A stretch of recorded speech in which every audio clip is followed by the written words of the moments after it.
अरे आज आपण चाललो आहोत मावळ तालुक्यातील घाटेश्वर मंदिराला.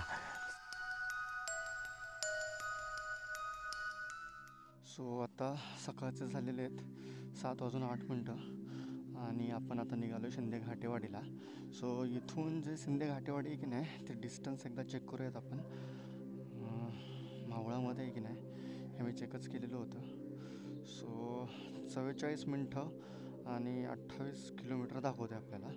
सो निघूयात. गणपती बाप्पा मोरया. आता आपल्या गाडीमध्ये फ्युएल आहे त्यामुळे आपल्याला आता कुठं थांबायची गरज नाही आहे.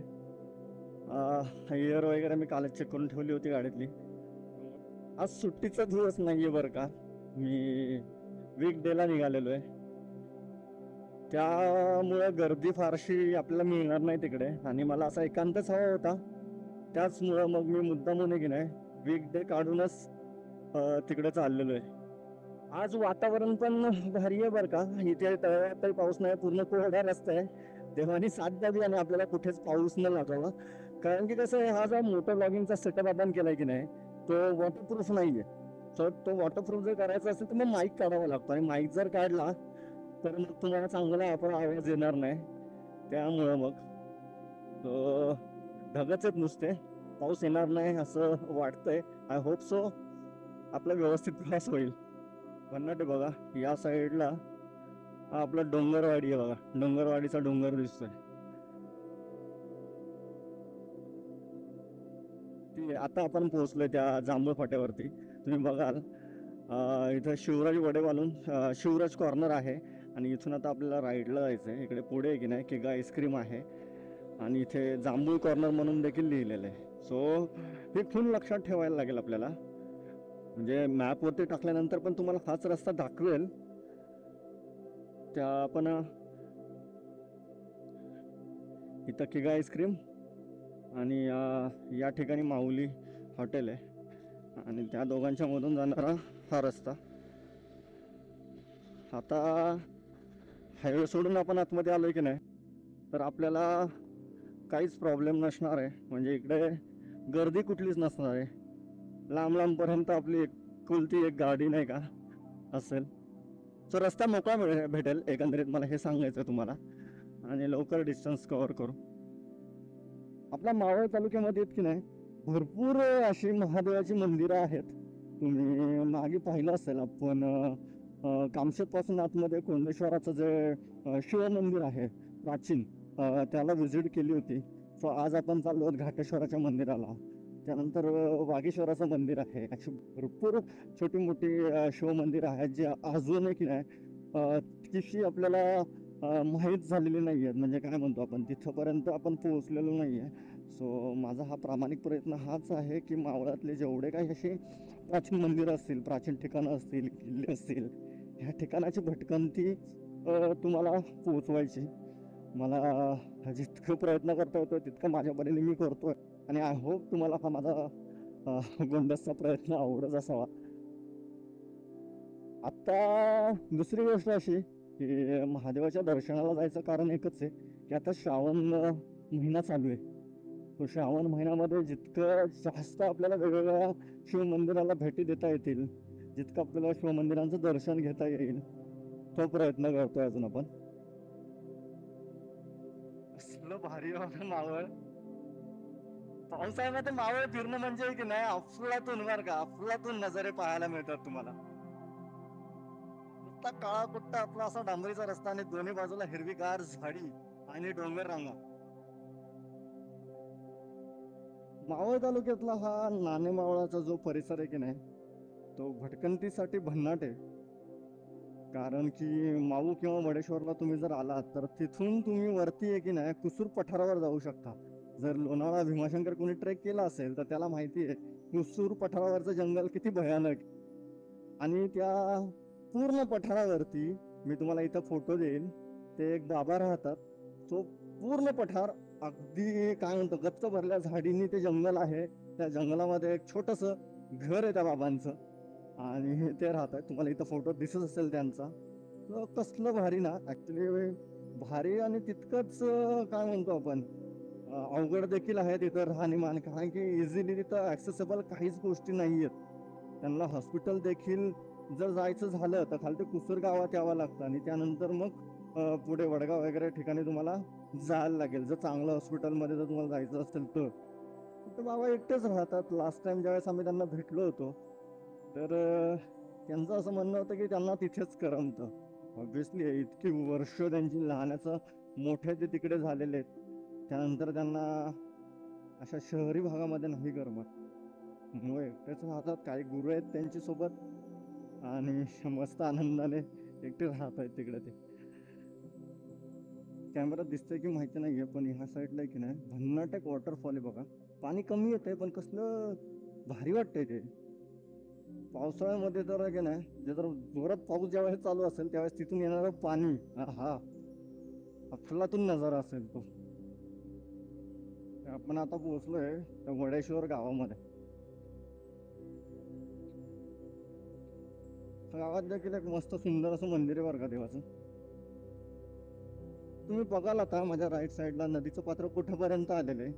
ह्या भागामध्ये की नाही ह्या वर्षी भरपूर पाऊस झालाय, त्यामुळं तो पात्र म्हणजे दरच वर्षी होतं म्हणा, कारण की ह्या भागामध्ये पाऊस जास्त असतो. पण बघाल बऱ्याच लोकांची भात शेती आहे की नाही पूर्ण आता पाण्याखालीच गेलेली आहे काय.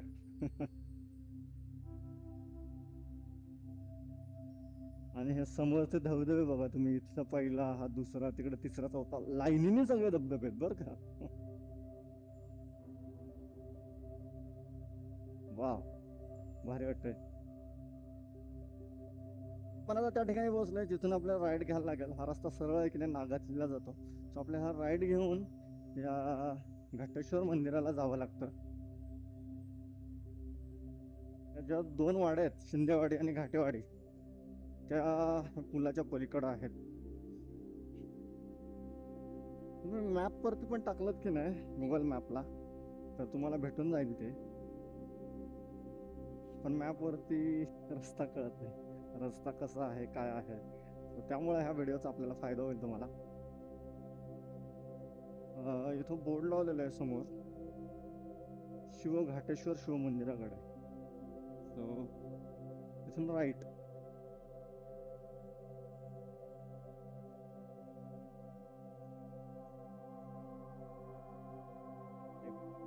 ते देखील बोर्ड लावलेले आहे बघ. वाटतं मंदिरामध्ये मी फक्त एकटाच असेल, कोणीच नसेल. हा हा एवढा पॅच आहे बरं का त्या ऑफ रोडचा, काय म्हणतो आपण, पूर्ण की नाही रस्ता चिखलातला आहे हा. पण आपली एक्सपल्स असल्यामुळे तितकासा आपल्याला त्रास नाही होणार. मला माझे बूट मागवायचे नाही, त्यामुळे प्रयत्न करूयात खाली पाय न ठेवायचं. आणि निघाली बाबा एकदाशी. आणि इथून हा ह्याचा रस्ता गेलाय, हा एवढाच पॅच सिमेंटचा आहे बघा. असं का केलंय कोणच ठाऊक. पूर्णच असलं असतं मंदिरापर्यंत तर मग काय प्रॉब्लेमच नव्हतं. वाटलेलं आहे खरं, पण मला वाटतं आपली गाडी पुढे जाईल, सो आपण घेऊन जाऊया ती. बाकीच्या मोठ्या गाड्या आहेत की नाही तुम्हाला मागेच पार्क करावे लागतील, पण आपली एक्सपल्स असल्यामुळं आपण घेऊन जातो. ऑफरोड आपण हा करू शकतो. मागे आलोय तसं मी एकदा इथे, त्यामुळं. पण पावसाळ्यात नव्हतं आता, त्यावेळेस तो उन्हाळा होता. आता पावसाळ्याची कंडिशन रस्त्यांची तुम्ही बघाल फार वाईट झालेली आहे. आणि इथनं मोठी गाडी तर येणारच नाही. एक वेळ टू व्हीलर तुम्ही आणाल, पण मोठ्या गाडीत आता अवघडच आहे.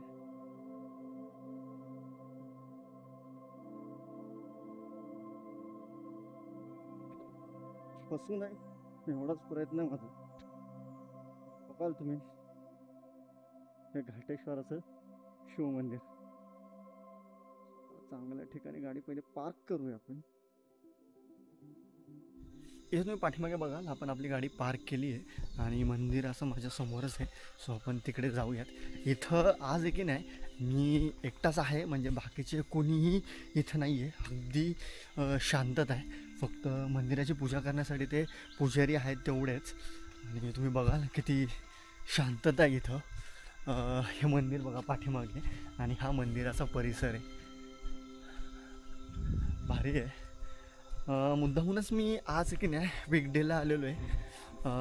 काल जर आलो असतो तर श्रावणी सोमवारामुळं मला इथं फार जास्त गर्दी पाहायला मिळाली असती, त्यामुळं मग निवांतच मला दर्शन घ्यायचं होतं, त्यामुळं आज आलेलो आहे. तुम्ही बघाल असा इथं समोर आल्यानंतर हे घाटेश्वर महादेवाचं मंदिर. इकडे तुम्ही बघाल इथं हा एक स्तंभ आहे, इथं नंदी विराजमान झालेले आहेत. इथं बघाल तुम्ही हे एक कासवदेवाचं स्ट्रक्चर आहे.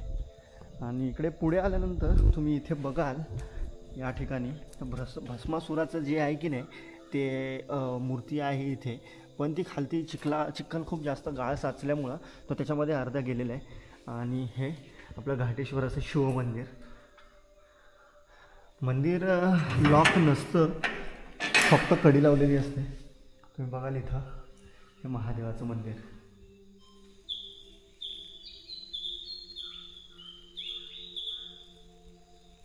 हे तुम्ही मंदिराचा गाभारा बघाल कसा आहे. बाहेरून तुम्ही पाहिला, पण आतून देखील असं आहे बघा, पूर्ण दगडी बांधकाम आहे. आणि इथं आपली महादेवाची पिंड.